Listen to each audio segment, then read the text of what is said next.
Bismillahirrahmanirrahim. Assalamu alaikum. You're watching Newsroom. I'm your host, Khalid. But today is the 19th of August 2021, the 10th of Muharram al-Haram, otherwise known as the Yawm Ashur. And these are the stories that we'll be talking about during the course of our show. We'll begin with the whole day of Ashura, and of course the whole concept of sacrifice behind it. Have we learned from the sacrifices of our elders who laid down their lives in the valley of Karbala on this very day 1400 years back? We'll have to talk about in detail about whether this message that went across those hundreds of years ago is still relevant in this day and age in between the Muslim Ummah, and what needs to be done by us as a nation, as Muslim Ummah.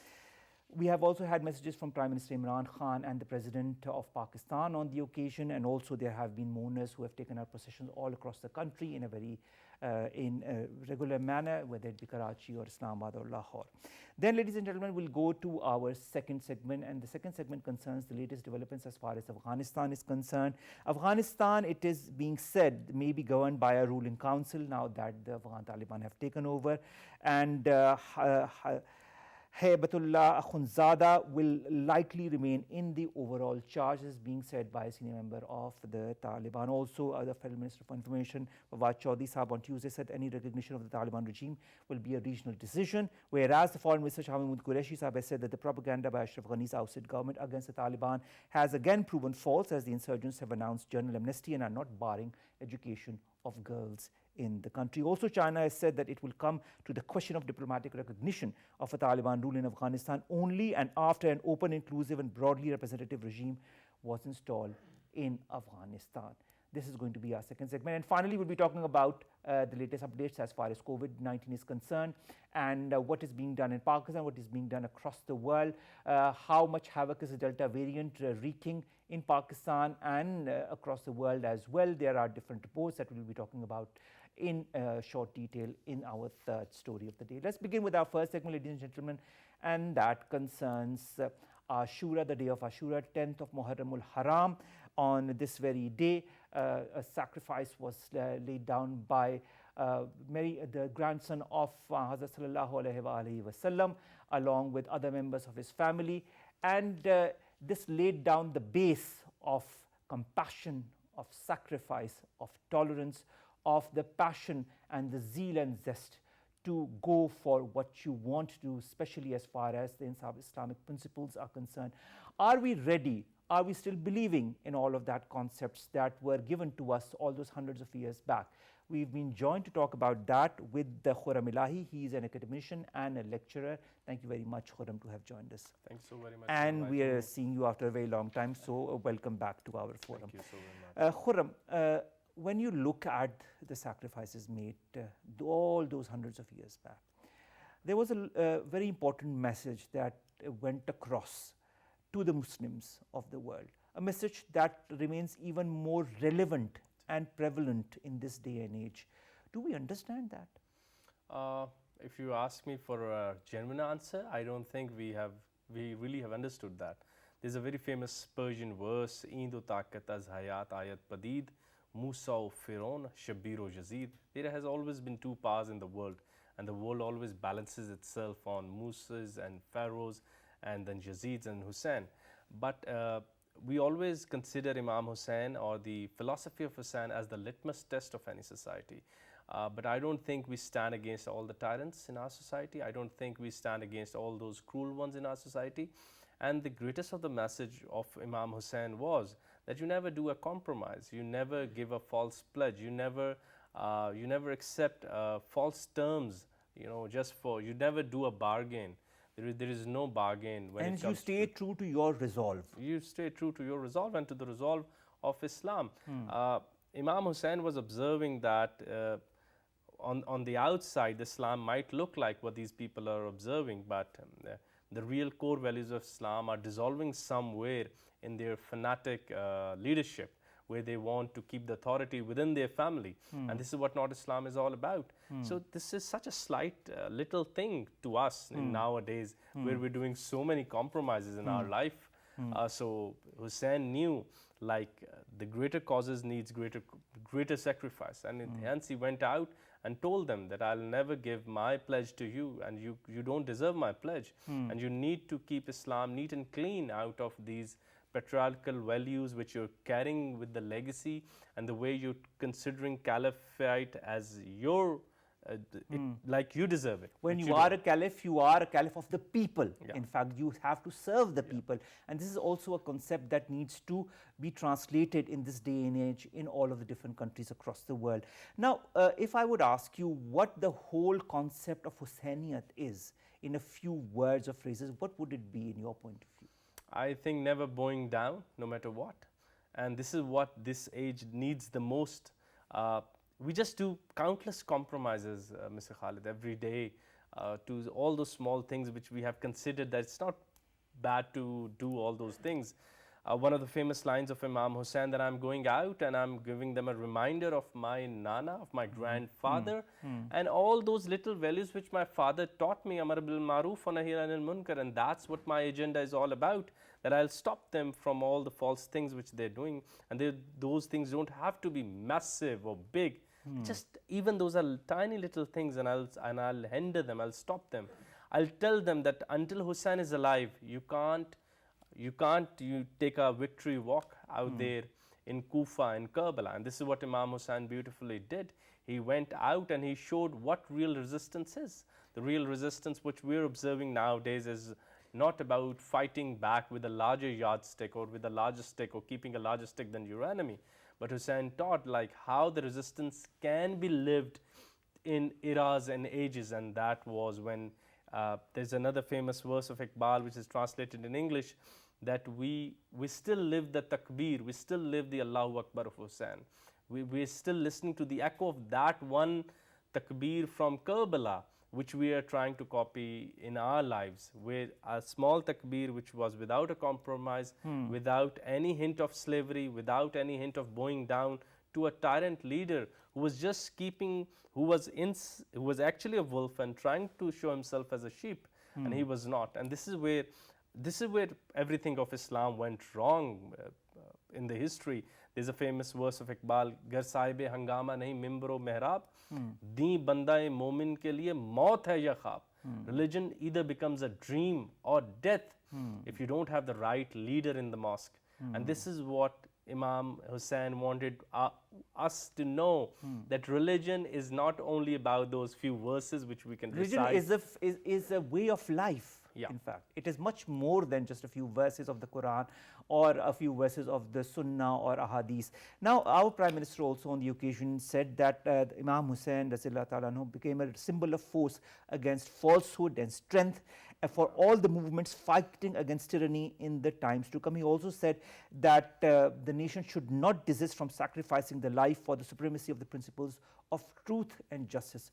Truth, justice, the fighting against falsehood, and all the movements against tyranny. How important do you feel in this day and age when you see around you and all of what you see on social media in the different countries across the world, how much of you see things that are happening that need to be fought with the same principle, with the same strength and zeal as Hazrat Imam Hussain fought so hundreds of years back?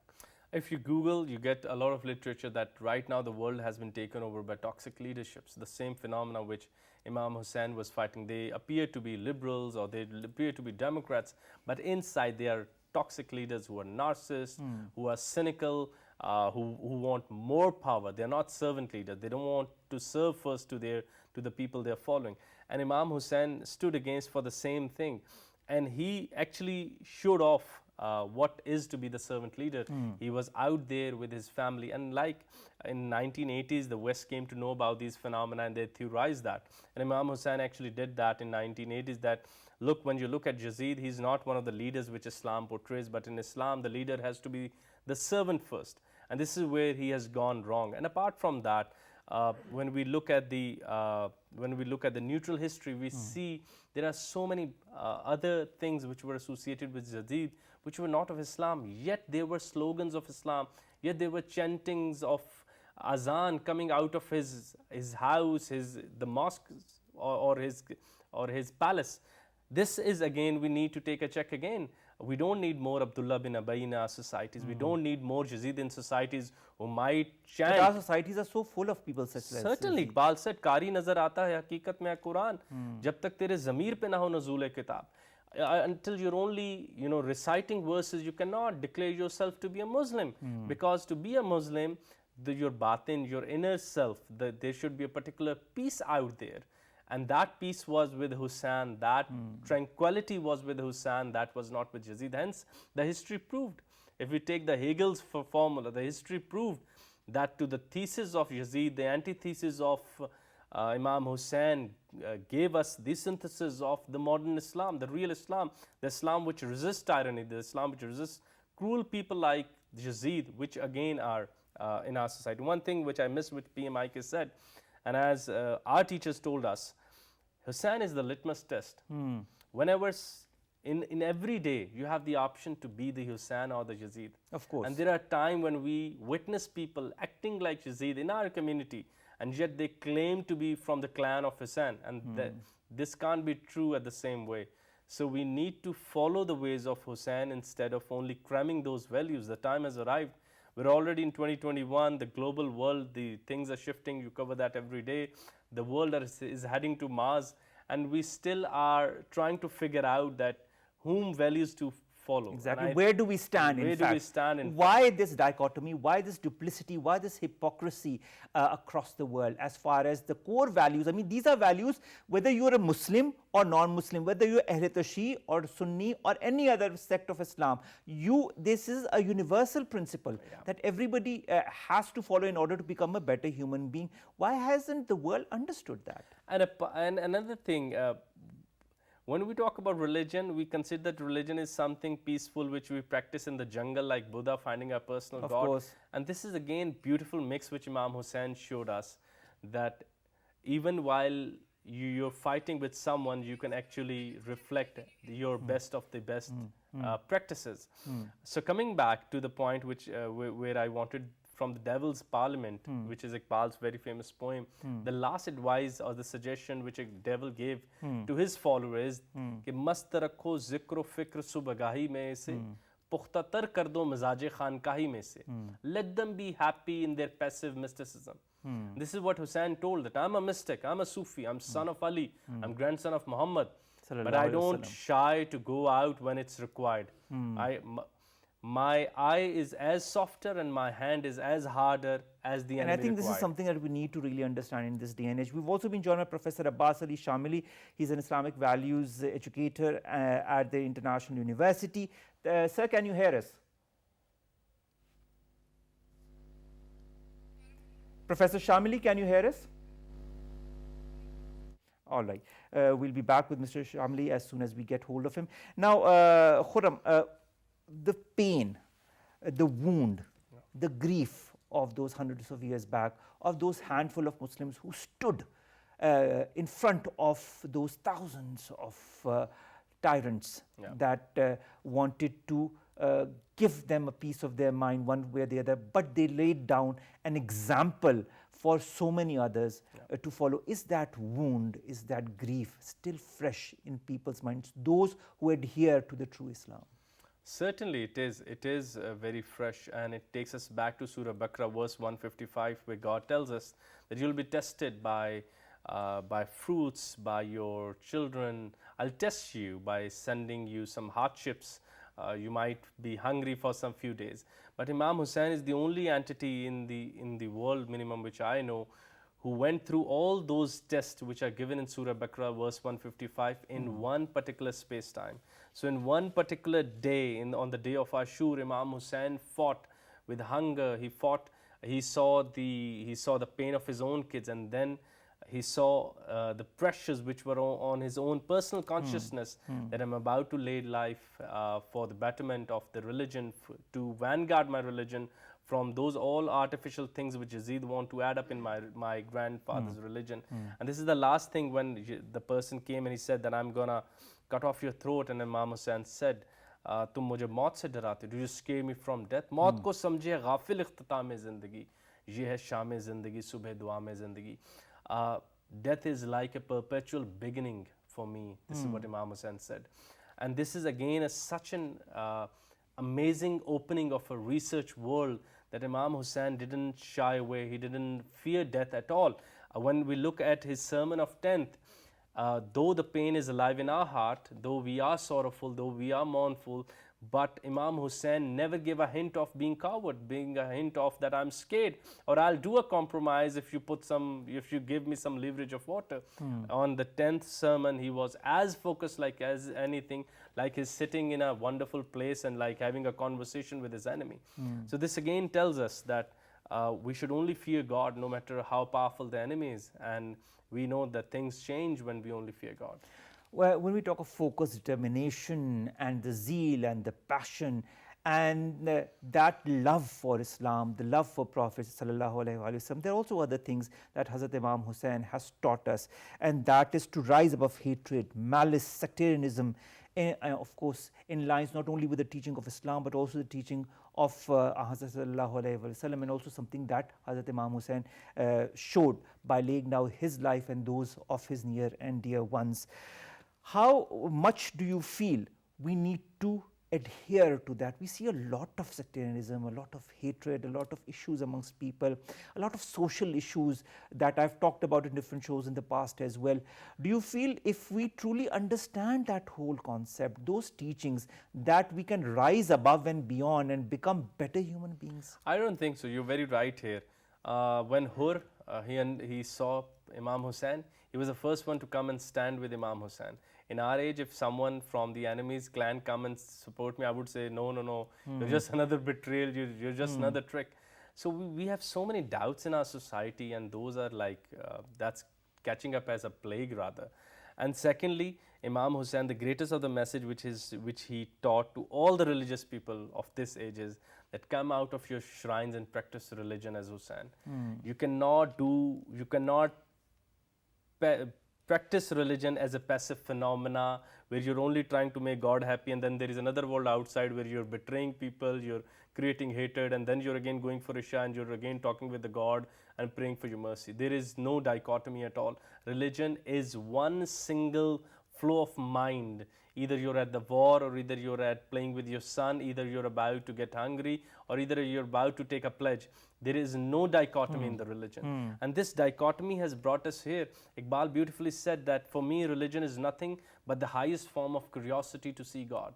And it should be more than a scientist. And we see that curiosity in Imam Hussain, that even in one of the most last moments, he was so curious to see God that he knew that he did his part to purify the religion from all those bad practices which were becoming the part of Islam.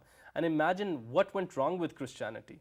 Today we cannot decipher, like everyone considered them to be Christian, but there is somewhere something went wrong. And then there are people who are trying to bring back the hardcore Christianity, the Christianity of principles, etc. And this would have happened with Islam if Imam Hussain would have compromised his values with Exactly. his So he laid down his life and those of his dear ones, and laid down an example for all Muslims to follow. We've also been joined by Professor Abbas Ali Shameli. Now, sir, can you hear us now? Assalamu alaikum wa rahmatullahi wa barakatuh. Wa alaikum assalam. Professor Abbas Ali Shameli sahab, thank you very much to have joined us.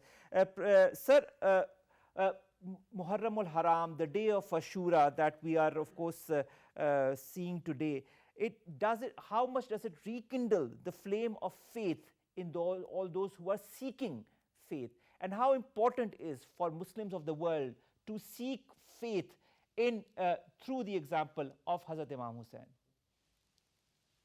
Yeah. Bismillahir Rahmanir Rahim.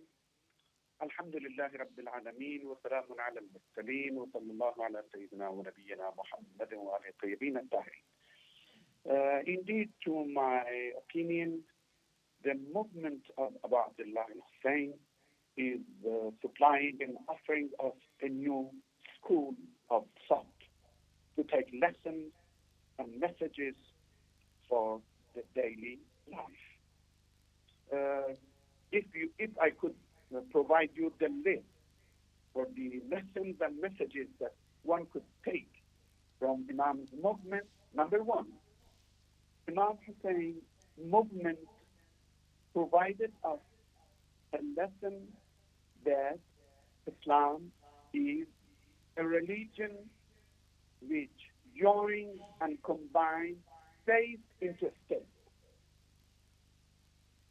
All right. Faith Sir, Professor Saab, also, this day also teaches us a lot of other aspects of life, of religion, and that includes sacrifice, righteousness.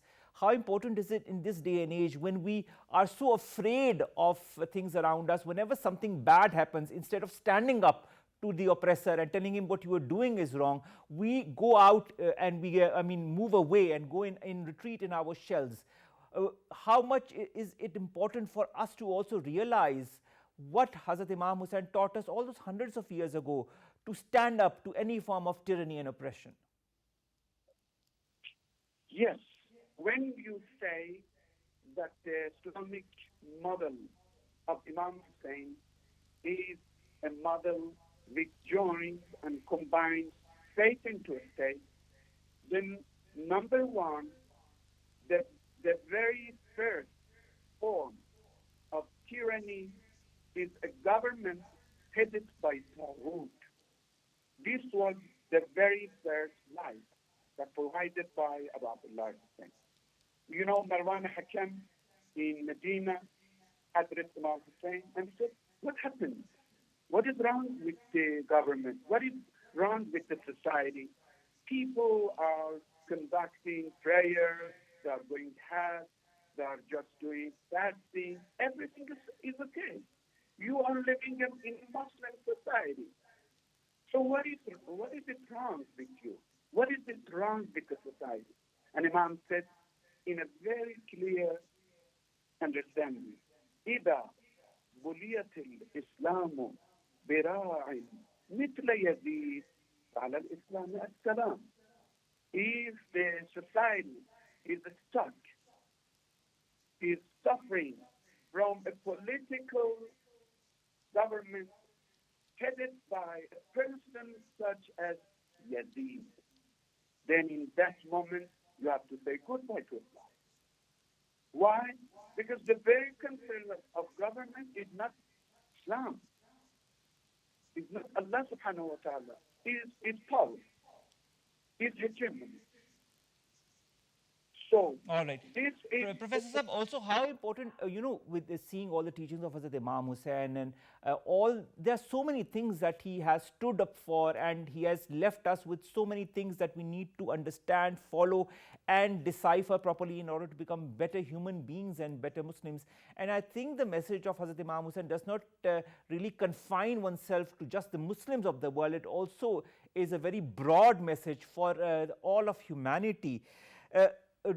How much do you feel that the humanity apart from the Muslim community across the world needs to understand that as well, in order for this whole, the globe and this world to become a better place to live in, for people to understand each other's faiths and be respectful of each other, and of course stand up to any form of oppression as he did, and of sacrifice, and be righteous in whatever you do, and not stand up for those who are in the wrong? Yeah. If you're looking at this movement in a broader sense, you need to be able to differentiate the different movements among the humanity, in different communities, in different societies, in different nations. At the beginning, when Imam Abu Abdullah Hussain has left the Medina, he has offered a written will, a written manifestation, explaining the very typology of his movement. It says, إني لم أخرج أشرا ولا سكرا ولا ظالما ولا مفسدا وإنما خرجت لطلب الإصلاح في أمة جدي. He said, normally when you look at different societies, you see different types of movements. Number one, some people, some nations go by movement just for fun and psychological relief. Just to say, no, to the existing situation. This is one type. Type number two, some of the movements are considered movements out of richness and financial power. You set up a movement because you're rich, you're wealthy, and you don't know how to consume it. This is second. Imam negates type number two and negates type number one. Number three, the majority of the movements, particularly the political movements, are hegemonic movements. Hegemonic movements are just following of the purpose of oppression.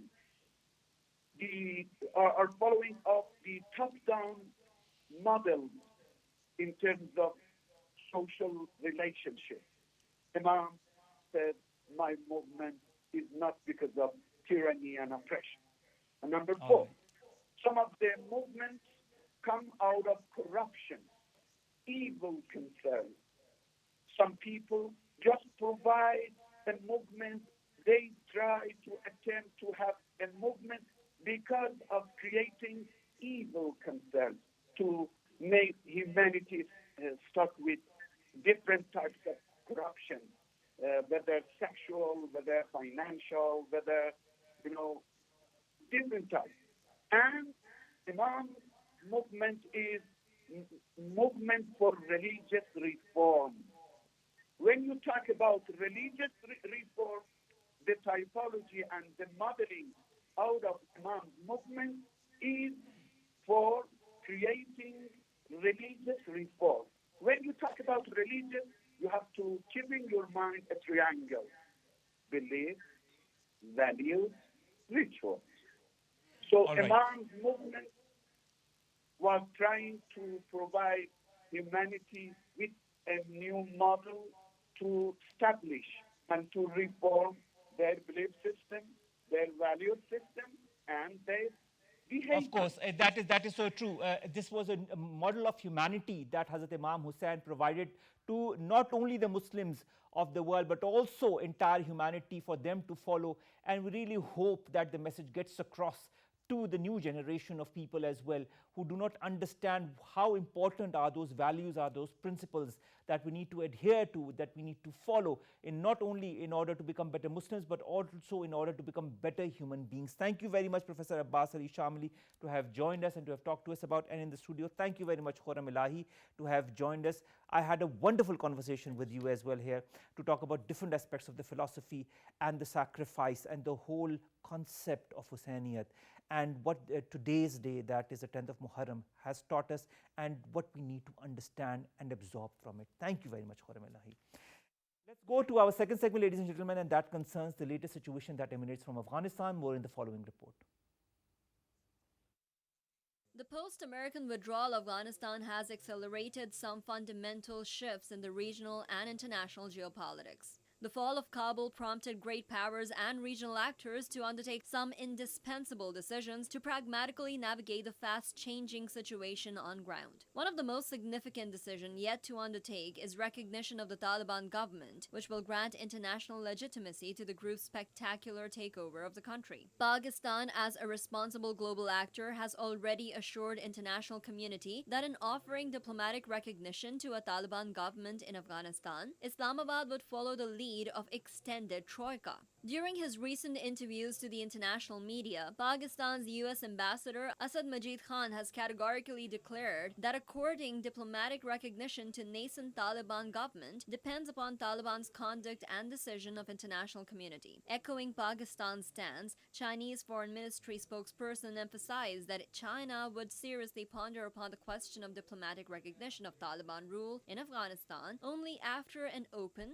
inclusive, and broadly representative regime was installed. Another pressing issue is the Afghan refugee question, which needs serious introspection and joint comprehensive framework to avert the humanitarian catastrophe. Pakistan has always kept its doors open for Afghan refugees despite sheer indifference of the international community. Interior Minister Sheikh Rashid Ahmad told a press conference that special package of the transit visa had been offered to the Afghan diplomats and officials on the directives of Prime Minister Imran Khan. Furthermore, against the backdrop of rapidly changing situation in its west Western neighbor, the government of Pakistan decided to open all the Pakistani airports round the clock for foreign diplomats, journalists, and officials of the International Monetary Fund and World Bank shortly after the fall of Kabul on Sunday. As Western governments and international organizations scramble to frantically exit Afghanistan, Pakistan is closely monitoring the evolving situation to continue its peace endeavors. Pakistan is closely monitoring the situation, what is happening in our neighboring country, that is Afghanistan, and of course the whole world is watching as well. To talk about the latest details emanating out of Afghanistan, we've been joined by Dr. Manzoor Afridi. He's a foreign affairs expert. Dr. Saab, thank you very much to have joined us. Dr. Saab, first of all, a commander of the Afghan Taliban says the Taliban will be likely ruled through a council and it will not be a democratic government. Does it come as a surprise to you? Well, of course, many people they were predicting about and they were having different opinions that if Taliban they come into power, so what kind of system they would like for Afghanistan. So I think they already believed in the Islamic system and according to their own perspective. So it is very much clear that they are against of liberal democracy or Western democracy, what we can call it. So that's why now they are pressing for a council where they can have a touch of democracy, but also of some kind of Islamic system what they perceive, right? Sabiullah Mujahid also announced the creation of the Islamic Caliphate in a tweet that you must have read as well, that he posted. At the same time, Hibatullah Khunzada is apparently going to remain overall in charge of this council. How do you foresee different additions in the council? Do you feel that the Afghan Taliban are going to inculcate or include other factions, other Afghan factions apart from them in the council? I think it's mandatory for Afghan Taliban to rule over Afghanistan, and from their various statements, it's clear that they are willing to include and inculcate all the other groups or various kinds of perspectives from the Afghan society. So it is necessary for them. For example, if we see the previous tenure of Afghan Taliban from 1996 to 2001 for 5 years, so there was exclusion of other segments in Afghanistan. So we have seen, of course, there was a lot of criticism on them. So now this time, I think it is mandatory, and they will consider various kinds of political groups, political parties, other personalities, and also from various segments of Afghan society. They have to put there. So I think that they will inculcate. All right. There are also other changes that we have seen, Dr. Saab, whether it be granting of amnesty to the opponents of the Afghan Taliban, whether it be letting the women go on with their lives, whether it be in the forms of education or in forms of pursuing any kind of profession. Even in the media, we saw in Tolo News that women were reading the news after that as well. Do you feel this is a new era of the Afghan Taliban? And do you feel that those apprehensions that have been laid down by the West or even by the previous government of Ashraf Ghani will prove to be false? And now from their statements, it's clear that they are changed a little bit because what you have stated about the women participation in media and also in other sectors of life, and they were not allowed to have ban on women education and other minorities, etc. So it's clear from these statements, and now for the last 2-3 days, and the actions what Taliban they have taken. So, but we have to wait because in coming years, in coming days, what we see if really Taliban they want reformation, if they really believe in what they call it the human rights, so then we can understand that what their rule is about. And second thing that it can be maybe that they want to have sympathy of the international community, but of course to avoid criticism not only from the international community but also from its own Afghans within Afghanistan. So this thing is necessary. So if they really believe in such kind of things what you mentioned, so of course it's welcoming, and then Afghans they would also they would be satisfied with these actions. And another thing that so far they have already stated that all the police stations, hospitals, or other offices, bureaucracy of Afghanistan, it would be remain the same, that they would not change any person, any personnel in those offices. So I think it's another thing of encouragement what Taliban they want to give to the Afghan people. All right. Also, when we look at the statements that have emanated out of the countries in the region, whether it be Pakistan, where Fawad Chaudhry Sahib has said that any recognition of the Taliban regime in Afghanistan will be a regional decision that will be taken after consultation with regional and international powers, whether it be China that has said that it will come to the question of recognizing Afghanistan diplomatically only after a broad and inclusive representative regime is installed in the country. How long do you feel that will take in Afghanistan? I think now the international community, including Pakistan and all the regional countries or neighboring countries of Afghanistan, they have the policy of wait and see. So now they are looking for the actions of Taliban. They are also looking for the actions of the United States and all the major powers. So if these people, these countries, they satisfy with the actions of the Taliban in coming days and coming months, then of course possible that all these countries, they extend their recognition, diplomatic recognition, and they recognize Taliban as a sovereign government and sovereign state.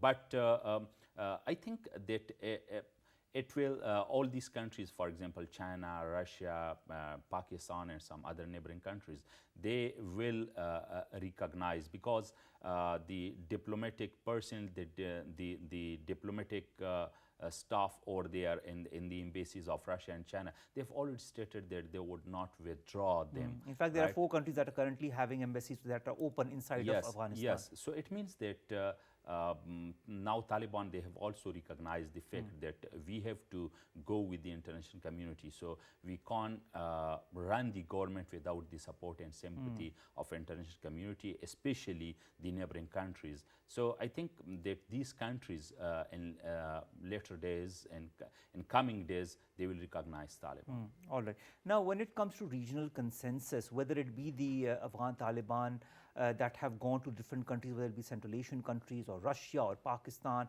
or even other countries in the region, they have been in Iran, whether it be our Foreign Minister Shah Mahmood Qureshi Saab, who on the directives of Prime Minister Imran Khan will be leaving for Uzbekistan and Tajikistan, Azerbaijan and Iran after Ashura. How important is having a regional consensus as far as the future of Afghanistan and the relationship that these countries will have with Afghanistan is concerned? It is really, really important, because in so many other fora I have stated that for Afghanistan regional solution, that is the best one, because only the regional countries, the neighboring countries, they can understand the pain, they can understand the happiness, right? So any kind of development in Afghanistan, it will have positive as well as negative consequences and impacts, implications for its neighboring countries. So that's why all the Central Asian states are here in South Asia, Pakistan, or in Middle East, Iran or Turkey, or there in East Asia, China. So these countries, they bear consequences. So for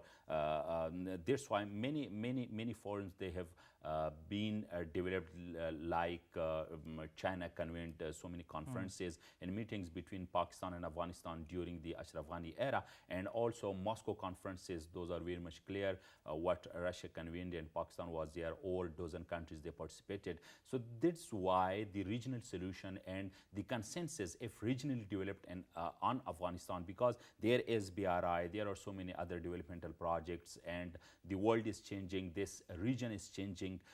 So Afghanistan must be participatory in all these initiatives taken by China or XYZ, right? So for this reason, regional solution is the best one, because the major powers, if for example United States or maybe Germany or UK or any other one, if it comes to Afghanistan and it devises a solution without the consensus of the regional countries, I think it will not work. So regional solution, that is the best formula. All right. How long do you see it will take for the Afghan Taliban to form some kind of a government that they can show to the entire world, with which the countries of the world can, start their relationship or trade or of talks with? There are two things. One, those are the internal reforms, and if Taliban they become successful in devising the internal reforms of Afghanistan, for example, in education sector, in health, in culture, and other sectors of life, and also not using the Afghan territory against any other country of the region. I'm coming to that point. So then, if Taliban they win the hearts of the Afghan people, then it's possible. Second thing, that is the international community, and what you stated, if the Afghan soil is not used against any other country, right, whether that is the United States or China or any other country in the world, then of course it can develop friendly relations with the international community. Then other countries, they can also extend their trade, their import and export with Afghanistan, and Afghanistan can find the global market for its products. So I think these two things are necessary. All right. Thank you very much, Dr. Manzoor Afridi, to have joined us, to have given us your point of view as far as the latest developments in Afghanistan is concerned. Thank you so much, sir, to have joined us. And let's come to our last story, ladies and gentlemen, that concerns COVID-19 and, of course, the Delta variant and the number of cases that are again on the increase in Pakistan, and of the need for vaccination and following the SOPs. Now, very quickly, if we come to the headlines concerning COVID-19, the Delta variant can still be transmitted by fully vaccinated people. This has been a research that has come out. A British man has been jailed for 6 weeks in Singapore for not wearing a face mask. Let's hope that other countries follow suit.